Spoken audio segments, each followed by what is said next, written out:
योजना सब बनाने वाली होती है। धर्मेंद्र जी, आज तो आपने देख लिया है, मिल्कीपुर की भी तस्वीर आपने देखी, लेकिन दिल्ली की प्रचंड जीत के आगे बहुत चर्चा थोड़ी कम हो रही है। लेकिन दिल्ली में बीजेपी रिटर्न्स हो गया। आपके नेता ने तो रैली भी की थी, वो तूफानी बात कही थी कि दो नेता आ रहे हैं, तूफान मचाएंगे। वो वाकई वहां पे तूफान मची गया। मिल्कीपुर की वो तस्वीर भी आप लोगों ने देखी होगी, जिसमें आसपास के लगभग 1000 फर्जी मतदाता भारतीय जनता पार्टी के लिए वोट करने आए थे। ठीक है, वोट करने आए थे, वो भी आपने तस्वीर देखी होगी।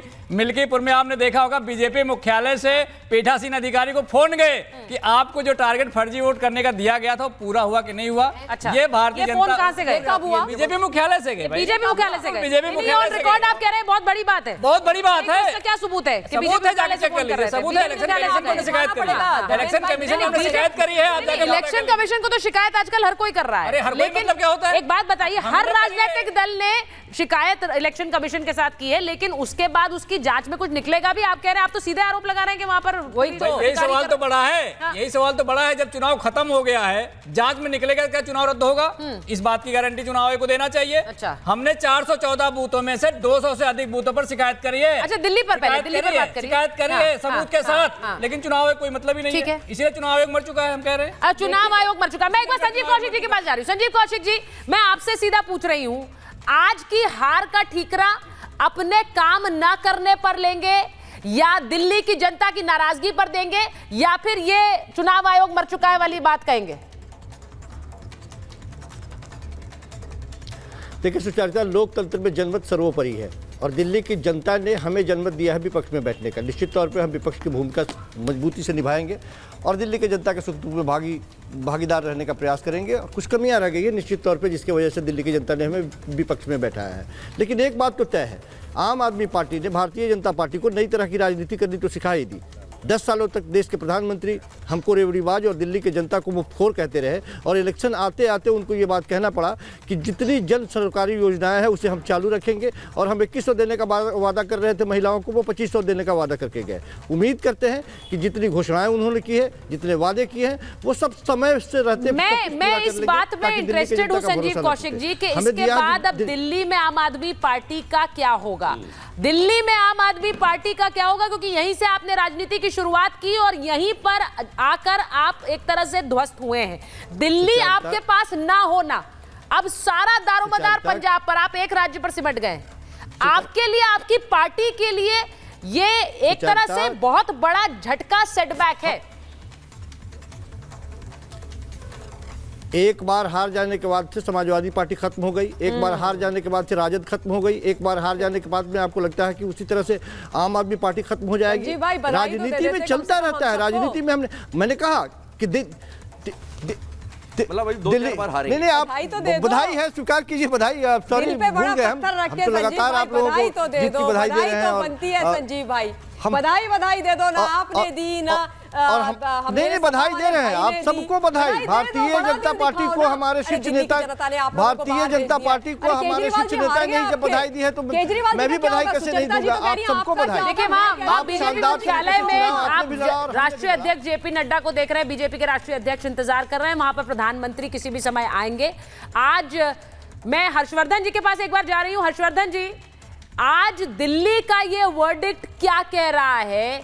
जहां हम चुनाव में उतरे, ग्राउंड पर गए, लोगों ने प्रधानमंत्री का वो शब्द पकड़ लिया कि आप नहीं आपदा है। आपको लगता है कई बार कुछ स्लोगन्स या कुछ शब्द ऐसे होते हैं जो जनता के बीच हिट हो जाते हैं? मैं ये नहीं कह रही यही एक कारण है, लेकिन ऐसा हुआ कि जनता ने आपको आपदा मान लिया। देखिए सुचेता जी, कोई आपके ऊपर आरोप लगाए, हमारे ऊपर आरोप लगाए, हमारे कौशिक जी पे लगाए या ममता जी पे लगाए, तो आरोप चिपकेगा कब?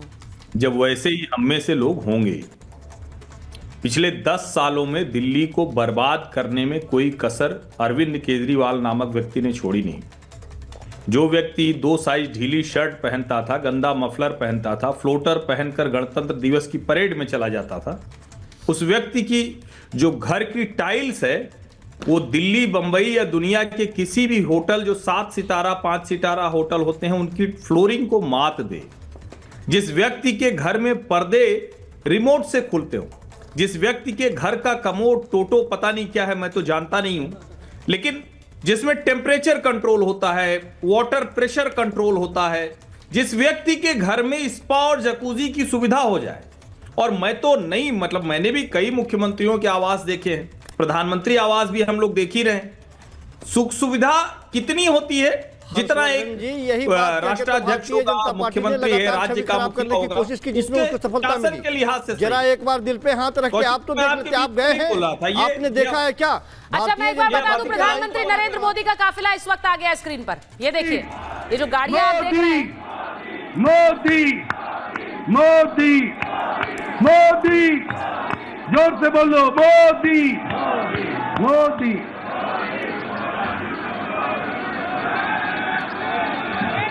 भारत माता की, श्री नरेंद्र मोदी जिंदाबाद, मोदी मोदी मोदी आप देख रहे हैं प्रधानमंत्री नरेंद्र मोदी जो कि बीजेपी मुख्यालय पहुंच गए हैं। नरेंद्र मोदी के नाम के नारे लग रहे हैं। बीजेपी के राष्ट्रीय अध्यक्ष वहां पर प्रधानमंत्री के स्वागत के लिए इंतजार कर रहे हैं। प्रधानमंत्री बीजेपी मुख्यालय में, और ये देखिए जो जन सैलाब बीजेपी कार्यकर्ताओं का उमड़ा है। दिल्ली 27 साल बाद फिर से फतेह की है, फिर से सरकार बनेगी दिल्ली में बीजेपी की, और उस जीत की स्क्रिप्ट तैयार करने वाले प्रधानमंत्री नरेंद्र मोदी, उस जीत को अंजाम तक पहुंचाने वाले प्रधानमंत्री नरेंद्र मोदी की ये तस्वीरें, उनका भव्य स्वागत बीजेपी मुख्यालय में, प्रधानमंत्री नरेंद्र मोदी वहां पहुंचे हैं। और आज के दिन वो क्या कहेंगे? आज के दिन जो 27 साल का एक सूखा बीजेपी के लिए रहा, उसे लेकर आज प्रधानमंत्री क्या कहते हैं, ये भी देखना होगा। दिल्ली में कोई चेहरा नहीं था मुख्यमंत्री पद, लेकिन तब भी दिल्ली ने बीजेपी को चुना है, और इस बहुमत के साथ चुना है जो आपके स्क्रीन पर है। नरेंद्र मोदी के नेतृत्व में जो चुनाव लड़ा गया, अलग अलग राज्यों में लड़ा जाता है, लेकिन ये प्रचंड जीत जो हरियाणा से सिलसिला शुरू हुआ, फिर महाराष्ट्र और अब दिल्ली, प्रधानमंत्री पहुंच गए हैं बीजेपी मुख्यालय में। भारत माता की, ये जो समय वो बाहर देते हैं, ये जो हाथ हिलाने का समय वो बाहर देते हैं, इसीलिए देते हैं क्योंकि अगर आप लोग बीजेपी मुख्यालय गए हो और नहीं गए तो बताएं कि वहां किस तरह से एक तरफ जहां से प्रधानमंत्री अंदर आते हैं, दूसरी तरफ खचाखच कार्यकर्ताओं से इस वक्त भरा होगा, और हर कोई प्रधानमंत्री के नाम के नारे लगा रहा होगा, उन्हें देखना चाहता होगा और आवाज भी देते हैं जिससे प्रधानमंत्री उनकी तरफ देखे। ये एक बहुत बड़ी जीत है दिल्ली के काडर के लिए, दिल्ली के कार्यकर्ताओं के लिए, क्योंकि पिछले कुछ समय से जिस तरह से जान फूंकने का काम किया है दिल्ली में, नेताओं के साथ अलग अलग स्तर पर बैठकें हुई, दिल्ली में आम आदमी पार्टी को कैसे हराना है और बीजेपी को कैसे पुनः स्थापित करना है, उस पर काम हुआ। और उसमें प्रधानमंत्री के नेतृत्व में गृह मंत्री अमित शाह और बीजेपी के राष्ट्रीय अध्यक्ष जेपी नड्डा, जो आप इस वक्त देख रहे हैं, प्रधानमंत्री अब बीजेपी मुख्यालय पहुंच गए हैं और यहीं से वो आज अपना संबोधन देंगे और आने वाले समय के लिए वो दिल्ली के लिए क्या रूपरेखा देंगे, ये भी बड़ा जरूरी है। अब प्रधानमंत्री सरप्राइजेस के लिए जाने जाते हैं। दिल्ली में सीएम के नाम को लेकर चर्चाएं हो रही हैं। बहुत से लोगों का मानना है कि बहुत जिस तरह से राजस्थान में या फिर एमपी में एक ऐसा नाम आया जिसकी चर्चा नहीं थी, क्या उसी तरह का एक सरप्राइज दिल्ली में भी हो सकता है?